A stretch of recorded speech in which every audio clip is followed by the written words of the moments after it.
In honor of Halloween, I wanted to talk about my favorite monster, and probably my favorite fantasy creature overall, which, in case you hadn't guessed already, is the werewolf. In this last year, I came across this movie called Howl, a horror film from 2015. And for the most part, I did enjoy it. I know it's an overused trope at this point, but I'm still a sucker for the dark, scary woods. Take it from me, somebody who lives by the woods, they're terrifying. I usually consider myself a very logical, skeptical sort of person, but if I'm in the woods at night and I hear a sound I'm not expecting to, on a dime, I'm going to be like, there are werewolves. I know there are werewolves, and there's one behind me right now.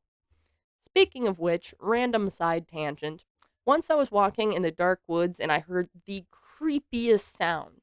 The best I can describe it as is some sort of cross between a warthog and a bear. It was like. So I just got the hell out of there. I just ran. And I was never sure what the sound was until a few weeks ago when I heard the sound again, and it was a fucking deer. Turns out they make that sound.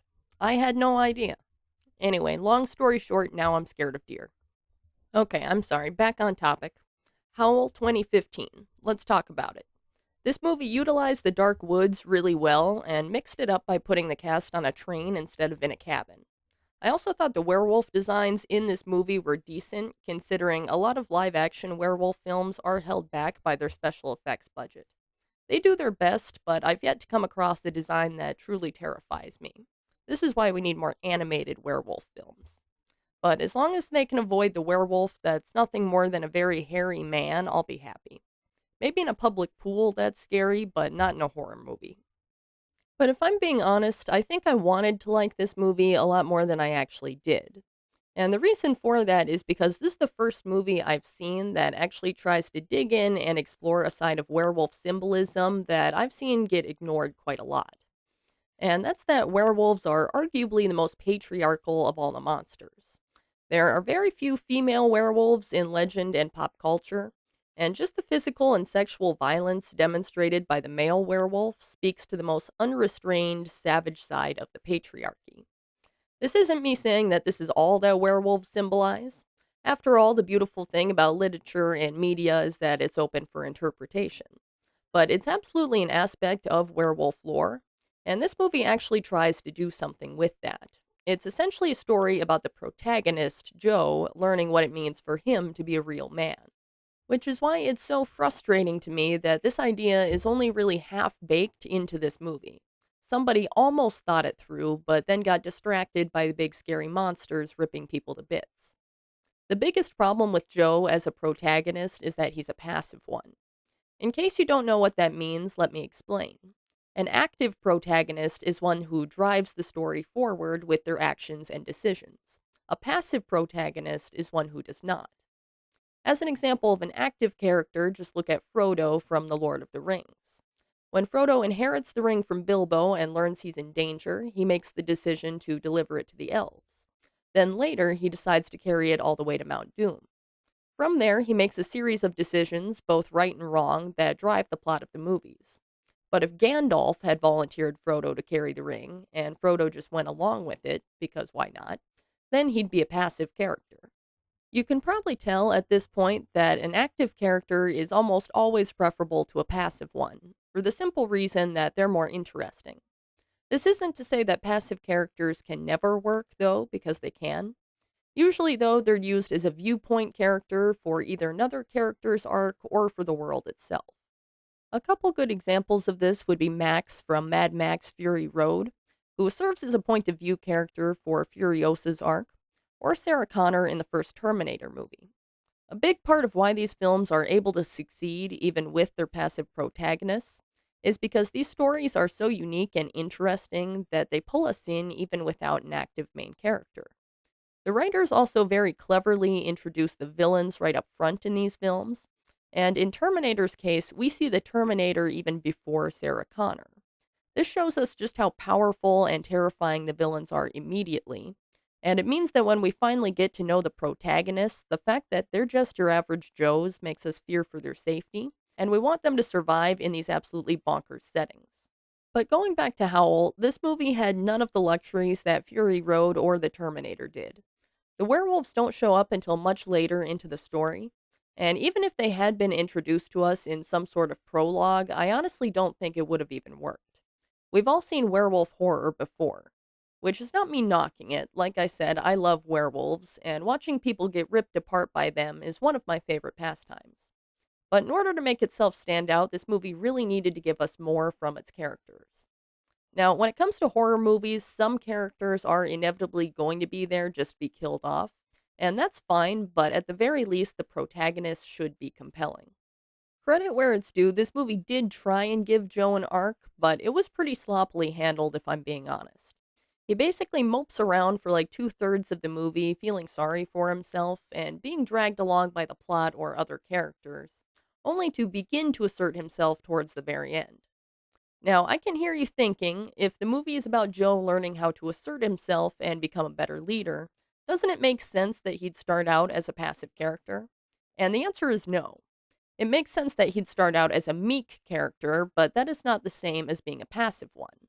One refers to his personality, the other to his agency. To get an idea of what I'm saying, let's take a look at another movie, which is 1950's Cinderella.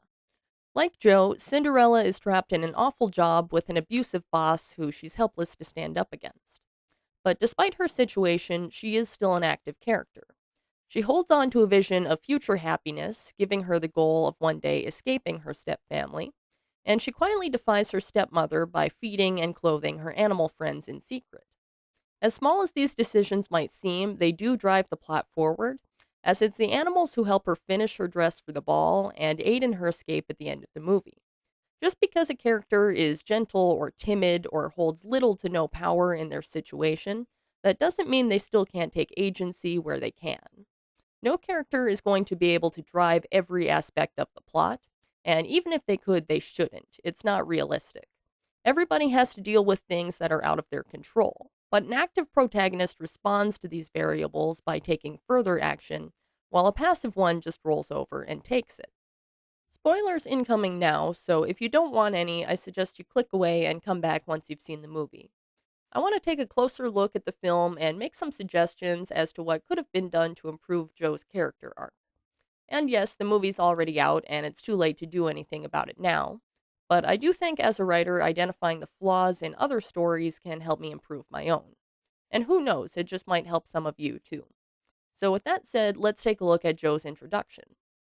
When we first meet Joe, he's walking back through the station after a long shift. He gets pulled aside by a passenger looking for directions, then stops to exchange notes with the driver. He does all of this a little begrudgingly. In the next scene, Joe reaches his locker and finds a letter rejecting him for promotion to supervisor. This prick named David then shows up to rub the fact that he got it in Joe's face and sticks him on a double shift just because he can. Joe reluctantly agrees, all while ogling a pretty woman named Ellen out of the corner of his eye. As a whole, I don't hate this introduction. Anyone who's ever hated their job can relate to Joe here, and even those who haven't can still sympathize with him. The problem is, getting us to sympathize with a character isn't the same as getting us to root for them.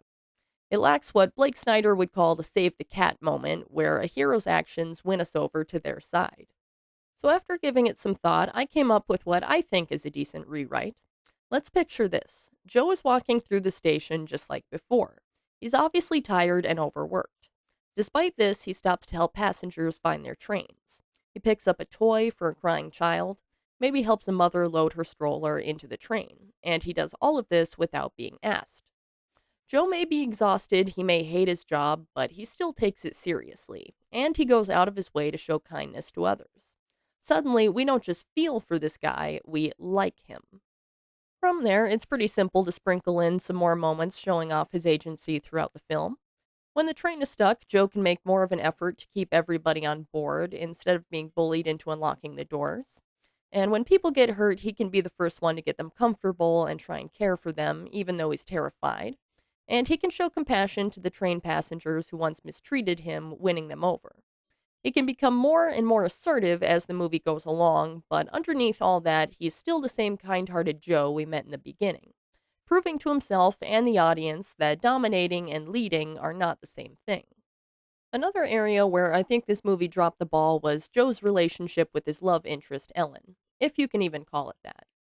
Look, I'm all for romance, but this subplot really irked me. Right now, at best, it feels like this subplot was shoved in because romance sells, and at worst, it feels like Ellen is just there to be a prize for the male characters to fight over. If this movie wants to be a commentary on the shifting state of masculinity, let's not fall into outdated and toxic tropes, shall we? Thank you. The first thing I would do to improve this subplot is to make Joe and Ellen more familiar with each other. When she enters the locker room in the beginning, they can exchange a little wave to show that they already know and like each other. And maybe throw in some banter between the two of them on the train so the audience knows they've worked together a while and have become good friends in that time. Joe likes and respects Ellen for who she is, not just because she's pretty. Maybe we can hint at one point that Ellen's been wanting him to ask her out, but he hasn't worked up the nerve. This means that when he does ask her out, instead of being awkwardly rejected, he'll receive an enthusiastic yes. This will fix a couple problems in my mind. First, it gives us something to hope for. When everything goes to hell later, we'll want Joe to survive so that he can make that date with Ellen. And second, when he kisses her goodbye at the end, he'll no longer be non consensually kissing a woman who rejected him just a few short hours earlier. Instead, it will be a painful reminder of what could have been. So, those are my thoughts on Howl. I realize I've just spent a ton of time analyzing and rewriting a movie that very few people have seen or remember. So, if you've stuck with me to this point, I would like to thank you. I'd also like to hear your thoughts in the comments section down below.